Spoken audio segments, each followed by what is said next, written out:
Point of view, or POV, refers to what the character or narrator telling the story can see, essentially their perspective. The author selects who will narrate the story by deciding the point of view. This choice dictates the narrator's position and what they can observe in the unfolding events. Depending on the narrator's identity, they will have either a partial or complete view of the events as they occur. In many stories, the protagonist narrates, while in others, the story may be told by another character or an external narrator who isn't part of the story at all. It's important not to confuse the narrator with the author, who is the writer of the story and whose personal opinions may differ from those expressed in the narrative. In other words, point of view signifies how a story is told, the method an author uses to present the characters, dialogue, actions, setting, and events that make up the narrative in a work of fiction. The question of point of view has long been a practical concern for novelists, with various observations on the subject appearing in critical writings since the rise of the modern novel in the 18th century. Henry James' prefaces to his novels, later compiled as The Art of the Novel in 1934, and Percy Lubbock's The Craft of Fiction, which expanded upon James' comments, elevated point of view to one of the most prominent and enduring concerns in modern discussions on the art of prose fiction. Authors have developed various methods to present a story, and many single works showcase a diversity of these methods. The simplified classification that I am going to discuss is widely recognized and serves as a preliminary framework for analyzing traditional types of narration and identifying the predominant type. In mixed narrative modes, I am going to primarily focus on the most commonly used modes, first-person and third-person narration.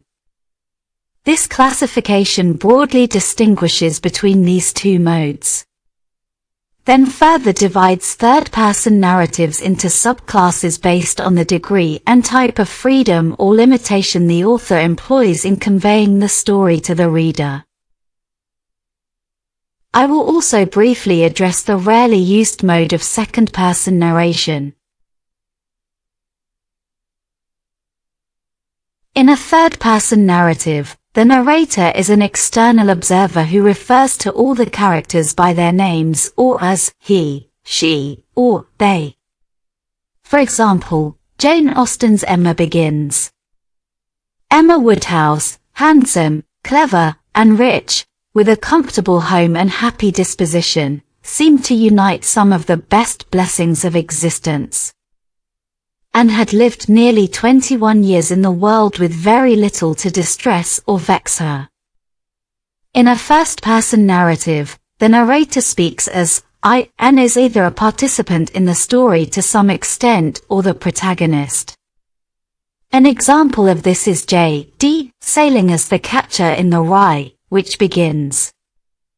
If you really want to hear about it, the first thing you'll really want to know is where I was born, and what my lousy childhood was like, and how my parents were occupied and all before they had me, and all that David Copperfield kind of crap. Third-person points of view. First, let us discuss the omniscient point of view. The omniscient point of view refers to a narrative style in which the narrator knows everything that needs to be known about the characters, actions, and events. The narrator has privileged access to the character's thoughts, feelings, and motives and can move freely through time and place, shifting from character to character, and reporting, or concealing, their speech, actions, and states of consciousness. Within this mode, the intrusive narrator not only reports the actions and motives of the characters but also comments on and evaluates them, sometimes expressing personal views about human life. Most works follow the convention that the omniscient narrator's reports and judgments are to be accepted as authoritative by the reader, establishing the true facts and values within the fictional world. This approach has been used by many of the greatest novelists, including Henry Fielding, Jane Austen, Charles Dickens, William Makepeace Thackeray, George Eliot, Thomas Hardy, Fyodor Dostoevsky, and Leo Tolstoy.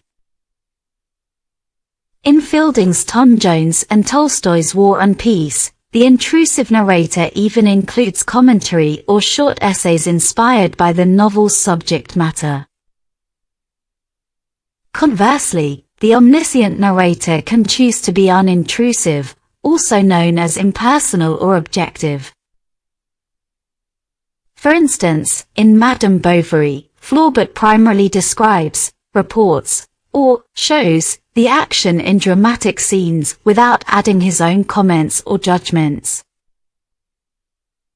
Gerard Genette refined the analysis of third-person point of view in various ways. For instance, he distinguishes between the focus of narration, that is who tells the story, and the focus of character, that is who perceives what is narrated in different sections of the story. In Henry James' What Maisie Knew, the focus of narration is an adult who tells the story, but his focus is on events as perceived and interpreted by Maisie, a child character. Both the focus of narration and the focus of character, that is, perception, within a single story can shift rapidly from the narrator to a character in the story, and from one character to another.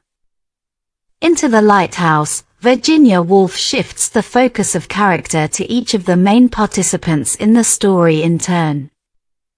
Hemingway's short story, The Short Happy Life of Francis Macomber, is a third-person narrative where the focus of perception shifts across various passages to the narrator, the hunter Wilson, Mrs. Macomber, Mr. Macomber, and even briefly to the hunted lion.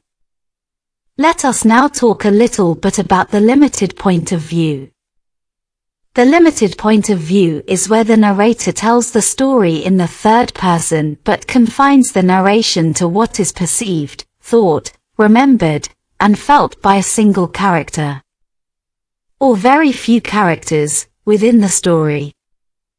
Henry James, who refined this narrative mode, referred to such a selected character as his focus, mirror, or center of consciousness.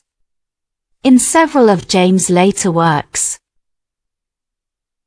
all events and actions are portrayed as they unfold before and filter to the reader through the specific perceptions, awareness, and responses of only one character. Strother in The Ambassadors serves as a clear example. A concise and skillfully maintained illustration of this limited point of view in narration is Catherine Mansfield's story, Bliss. Later writers expanded on this technique into stream of consciousness narration, where outer perceptions are presented only as they intersect with the continuous flow of thought, memory, feelings, and associations that make up a particular observer's total awareness. The limitation of point of view found in both Henry James' center of consciousness narration and the stream of consciousness narration used by writers like James Joyce, Virginia Woolf. William Faulkner is often seen as exemplifying the self-effacing author, or objective narration, more effectively than the use of an unintrusive but omniscient narrator. In the latter case, it is argued, the reader remains aware that someone, or some external voice, is telling us about what is happening. In contrast, the alternative mode, where the point of view is confined to the consciousness of a character within the story itself, gives readers the illusion of experiencing events unfolding before their own eyes. Now let us come to the first-person points of view. The first-person points of view mode, when consistently applied, restricts the narrative content to what the first-person narrator knows, experiences, infers, or learns through conversations with other characters. We can distinguish between the narrative, I, who is merely a chance observer and listener of the events he describes, such as Marlowe in Joseph Conrad's Heart of Darkness and other works, or who is a participant but only in a minor or peripheral role in the story, like Ishmael in Herman Melville's Moby Dick, Nick in F. Scott Fitzgerald's The Great Gatsby, or who is the central character in the story, such as Daniel Defoe's Moll Flanders, Charlotte Bronte's Jane Eyre and Villette, Charles Dickens' Great Expectations, Mark Twain's The Adventures of Huckleberry Finn, and J.D. Salinger's The Catcher in the Rye. Ralph Ellison's Invisible Man employs a complex narrative mode where the protagonist serves as the first-person narrator. The focus of character is on the perceptions of a third party, white America, to whom the protagonist, because he is black, is invisible. Finally, let us have a look at the second-person points of view. This narrative mode is characterized by the story being told solely, or primarily, as an address by the narrator to someone referred to as you, who experiences what is being narrated. While this form of narration appeared occasionally in traditional fiction, it has been consistently exploited only since the latter part of the 20th century, and even then, only rarely. The effect is often seen as a virtuoso performance. French novelist Michel Butor used this technique in La Modification. Italian novelist Italo Calvino employed it in If on a Winter's Night a Traveler, and American novelist Jay McInerney adopted it in Bright Lights, Big City, all narrating their stories with you as the narratee. McInerney's Bright Lights, Big City begins. You are not the kind of guy who would be at a place like this at this time of the morning, but here you are, and you cannot say that the terrain is entirely unfamiliar, though the details are fuzzy. You are at a nightclub talking to a girl with a shaved head. The club is either Heartbreak or the Lizard Lounge. This second person may represent a specific fictional character, the reader of the story, or even the narrator themselves, without clearly or consistently being one or the other. The story may unfold by shifting between narrating what the you is currently doing, has done in the past, or will or is commanded to do in the future. Italo Calvino employs this form to achieve a complex and comically involuted style of fiction, involving you, the reader, in the creation of the narrative itself. His novel begins in the following way. You are about to begin reading Italo Calvino's new novel, If on a Winter's Night a Traveler. Relax. Concentrate. Best to close the door. The TV is always on in the next room. Tell the others right away, no, I don't want to watch TV. Or if you prefer, don't say anything. Just hope they'll leave you alone. In addition to all the narrative points of view, two other narrative tactics frequently discussed are relevant to the consideration of points of view. The self-conscious narrator disrupts any illusion that they are recounting actual events by revealing to the reader that the narration is a work of fictional art, or by emphasizing the discrepancies between its obvious fictionality and the reality it appears to depict.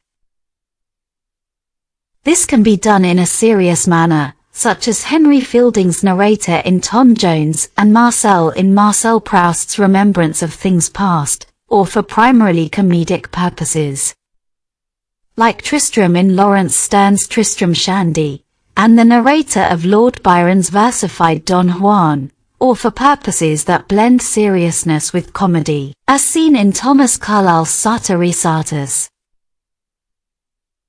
One type of self-conscious narrative explored in recent prose fiction is known as the self-reflexive novel or the involuted novel, which incorporates references to the process of composing the fictional story itself into its narration. An early modern example, Andrzej Gide's The Counterfeiters, is also one of the most intricate.